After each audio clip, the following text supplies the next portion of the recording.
For more than a year now, the city of Orlando has been trying out a new and unique strategy to prevent shootings. The program targets people most likely to be on the other end of a gun and then mentors them around the clock. It is intensive and dangerous work done without any police involvement. And so far, the data shows it's decreasing gun violence in Orlando.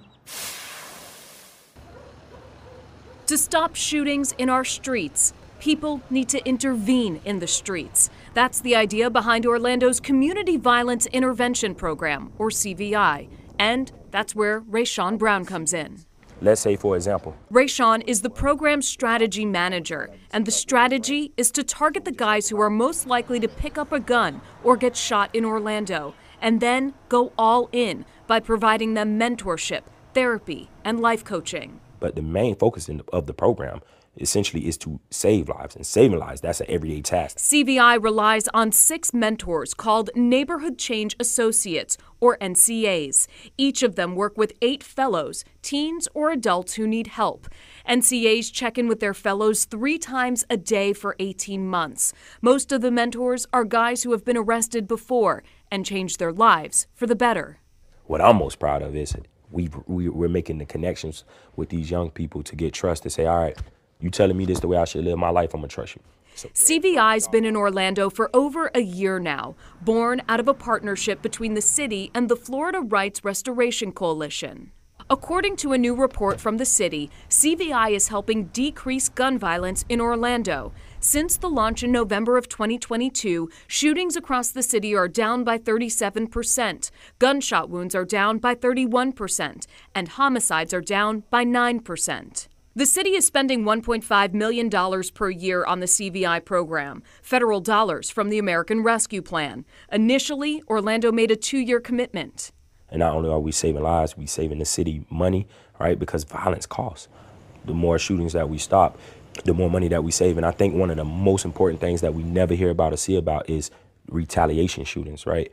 What I've been able to notice is that this program is really big on stopping retaliation shootings. When shootings happen, the CVI team dispatches to the scene to prevent further violence. So you may only hear about one shooting, but if it wasn't for some of the things and conversations we may have had with other people, that could have turned into 2, 3, 4. While it's a newer approach, CVI proponents say it's evidence-based. That's why the federal government is doubling down on it. Congressman Maxwell Frost secured $1.5 million for Orlando last fall to keep the program going. The city says it will bring CVI to more neighborhoods over the next 3 years. Rayshawn says they've also been able to hire more people to expand their reach. We're there in those moments, in those high-risk moments, in those where you got to make a decision in a couple seconds. Rayshawn says it's dangerous work, that in the past year, one of their NCAs was shot. He survived. One of their fellows died. Yeah. It hurt all the way to the end. You know, we didn't give up on him. Like I said, this is special work. We all want to be like Superman at it, and, you know, Superman saves the day. But unfortunately, that's not going to be that story. But he is from a community, and he did have friends, and the focus is, you know, to never forget him, but to affect their lives, right?